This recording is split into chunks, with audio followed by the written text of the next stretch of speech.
ईश्वर सब देखता है। एक व्यक्ति अपने पुत्र को रात्रि शयन से पूर्व कुछ अच्छी कहानियां जरूर सुनाया करता था।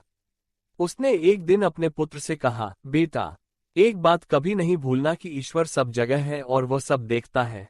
ये सुनकर गोपाल इधर उधर देखकर फिर बोला, पिताजी, आप कह रहे हैं कि ईश्वर सब जगह है, किंतु मुझे तो वह कहीं दिखाई नहीं दे रहा है। हम भगवान को देख नहीं सकते, किंतु वे हर जगह हैं और हमारे सब कामों को देखते रहते हैं। पता नहीं गोपाल को संतोष हुआ कि नहीं, किंतु गोपाल ने इस बात को याद कर लिया। कुछ दिनों बाद सूखा पड़ गया। दातादीन के खेतों में कुछ अनाज पैदा नहीं हुआ। एक दिन वह रात के अंधेरे में गोपाल को लेकर गांव से बाहर चला गया। वो दूसरे किसान के खेत से अन्न चोरी से काट कर लाना चाहता था। गोपाल को खेत की मैंट पर खड़ा कर उसने कहा, तुम यहाँ खड़े होकर चारों ओर देखते रहो। यदि कोई आए या देखे तो मुझे संकेत कर देना।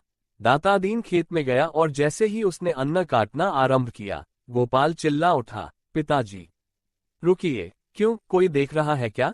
हाँ, देख रहा है। दातादीन खेत से निकलकर मेड़ पर आ गया। उसने चारों ओर दृष्टि दौड़ाई। उसे कहीं कोई नहीं दिखाई दिया तो पुत्र से पूछने लगा, कहाँ है, कौन देख रहा है? गोपाल ने कहा, आपने ही तो कहा था कि ईश्वर सब कहीं है और वह सब देखता है, तो वह क्या आपको खेत काटते नहीं देखेगा? पुत्र की बात सुनकर दातादीन लज्जित हो गया। उसने चोरी का विचार छोड़ दिया और पुत्र को लेकर घर लौट आया। बच्चों को दी हुई सीख पहले स्वयं स्मरण रखने का अभ्यास करना चाहिए, अन्यथा दातादीन की भांति ही लज्जित होना पड़ सकता है। कहानी समाप्त हुई। यह कहानी अब यहीं समाप्त होती है। इस कहानी को हिंदी के प्रसिद्ध लेखक प्रेमचंद ने लगभग 100 वर्ष पहले लिखा था। हमें यह जानने की उत्सुकता है कि यह कहानी आपको कैसी लगी। यदि कहानी का विषय या इसे प्रस्तुत करने का ढंग आपको अच्छा न लगा हो, तब भी हमें अवश्य बताइए। साथ ही यह भी बताइए कि आपको किस प्रकार की कहानियां अच्छी लगती हैं। हम आपकी पसंद की कहानियों को यहाँ लाने का प्रयास अवश्य करेंगे। अच्छी कहानी को अपने मित्रों को बताने का अपना ही आनंद होता है।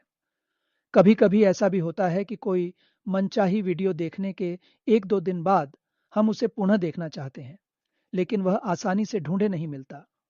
यदि आपके साथ भी ऐसा होता है, तो सदस्य बनकर इस समस्या से बचा जा सकता है।